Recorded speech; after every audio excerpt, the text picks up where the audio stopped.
നിങ്ങൾ ഈ സ്ക്രീനിൽ കാണുന്ന പോലെ ക്രാഷ് ഡെം മോഡിൽ സ്റ്റക്കായിരിക്കുന്ന നത്തിങ് ഫോൺ 1 എങ്ങനെ റിക്കവർ ചെയ്തെടുക്കാം എന്നതിനെക്കുറിച്ചുള്ള ചെറിയൊരു ട്യൂട്ടോറിയൽ വീഡിയോ ആണ്. ഞാനിത് പ്രീ പ്ലാൻ ചെയ്തെടുക്കുന്നൊന്നുമല്ല, എൻ്റെ ഫോൺ ഇങ്ങനെ ആയപ്പോൾ ചെയ്യേണ്ടി വന്നതാണ്. ഇതിനെപ്പറ്റി ഹിന്ദിയിൽ 1-2 ഷോർട്ട് വീഡിയോസ് ആൾക്കാർ ചെയ്തിട്ടുണ്ട്. മലയാളത്തിൽ ഇതുവരെ ഒന്നും കാണാത്തതുകൊണ്ടാണ് പോസ്റ്റ് ചെയ്തേക്കാമെന്ന് വിചാരിക്കുന്നത്. EDL മോഡിലാണ് നമ്മൾ ടൂൾ ഉപയോഗിച്ച് ഒഫീഷ്യൽ ഫേംവെയർ ഫ്ലാഷ് ചെയ്യാൻ പോകുന്നത്. പ്രധാനപ്പെട്ട കാര്യം, സോഫ്റ്റ് ബ്രിക്ക് ആണെങ്കിൽ മാത്രമേ നമുക്ക് EDL മോഡിൽ ഫ്ലാഷ് ചെയ്ത് ഫോൺ റിക്കവർ ചെയ്തെടുക്കാൻ പറ്റുള്ളൂ. ക്രാഷ് ഡെം മോഡെന്ന് കാണിക്കുന്നത് ചിലപ്പോൾ ഹാർഡ്വെയർ ഇഷ്യൂ ആവാം. അങ്ങനെയാണെങ്കിൽ സർവീസ് സെൻറ്ററിൽ തന്നെ പോകേണ്ടി വരും.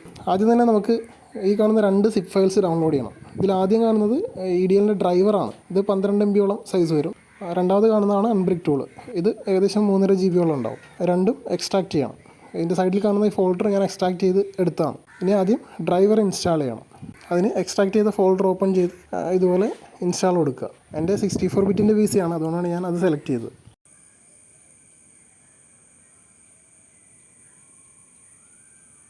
ഇതിനകത്ത് ഓൾറെഡി ഇൻസ്റ്റാൾഡ് ആയതുകൊണ്ടാണ് മോഡിഫൈ എന്നൊക്കെ കാണിക്കുന്നത്. നിങ്ങളുടെ കയ്യിൽ ഡയറക്റ്റ് ഇൻസ്റ്റാൾ ആയിരിക്കാവുന്നത്.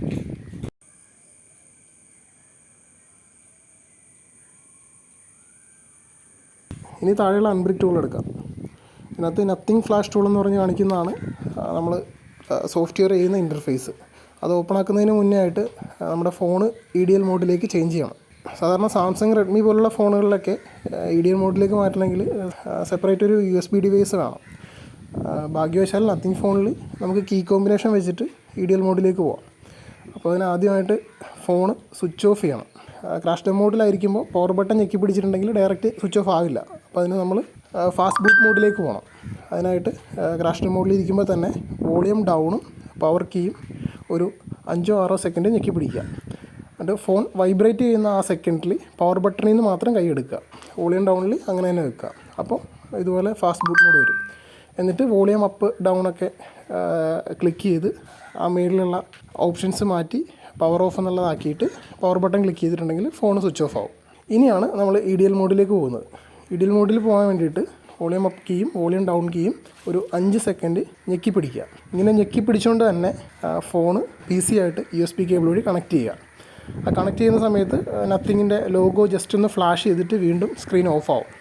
അപ്പോൾ അതിനർത്ഥം ഫോൺ EDL മോഡിലായെന്നാണ്.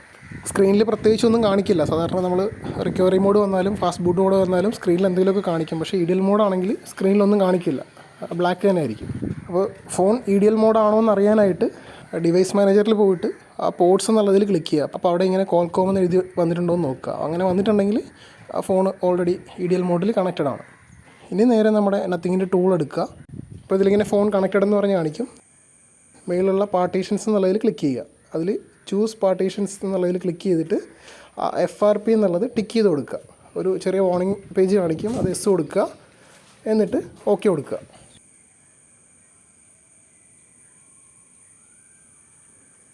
ഇനി താഴെ കാണുന്ന സ്റ്റാർട്ട് ബട്ടൺ ക്ലിക്ക് ചെയ്തിട്ടുണ്ടെങ്കിൽ നമ്മുടെ ഒഫീഷ്യൽ ഫേംവെയർ ഫ്ലാഷ് ആവുന്നതിൻ്റെ പ്രോഗ്രസ് ബാർ കാണിക്കും. ഒരു 10-15 മിനിറ്റൊക്കെ എടുക്കും. അത് 100% ആകുമ്പോഴേക്കും ഫോൺ ഓട്ടോമാറ്റിക്കായിട്ട് റീബൂട്ട് ആവും. ആദ്യമായിട്ടാണ് നമ്മൾ ഒരു full length tutorial video live വോയിസിൽ ചെയ്യുന്നത്. അപ്പോൾ അതിൻ്റേതായിട്ടുള്ള തെറ്റുകുറ്റങ്ങളൊക്കെ ഉണ്ടാവും. ഇത്ര നേരം എന്തായാലും സഹിച്ച വീഡിയോ ഉണ്ടതിന് താങ്ക്സ്. കസ്റ്റം റോമിൻ്റെ ഒരെണ്ണം ചെയ്യാൻ പ്ലാനുണ്ട്. ഞാനിപ്പോൾ നിലവിൽ നത്തിങ്ങിൻ്റെ ഫോണിലും റെഡ്മിയുടെ ഫോണിലുമാണ് കസ്റ്റം റോം ചെയ്തിട്ടുള്ളത്. അതിൻ്റെ രണ്ടിൻ്റെയും ട്യൂട്ടോറിയൽ വീഡിയോസ് മലയാളത്തിൽ വേണമെന്നുണ്ടെങ്കിൽ കമൻറ്റ് ചെയ്യുക. ഇനിയും ഇതുപോലുള്ള എന്തെങ്കിലും ചെറിയ ട്യൂട്ടോറിയൽ വീഡിയോസായിട്ടൊക്കെ ഇവിടെ വരാം. Thank you.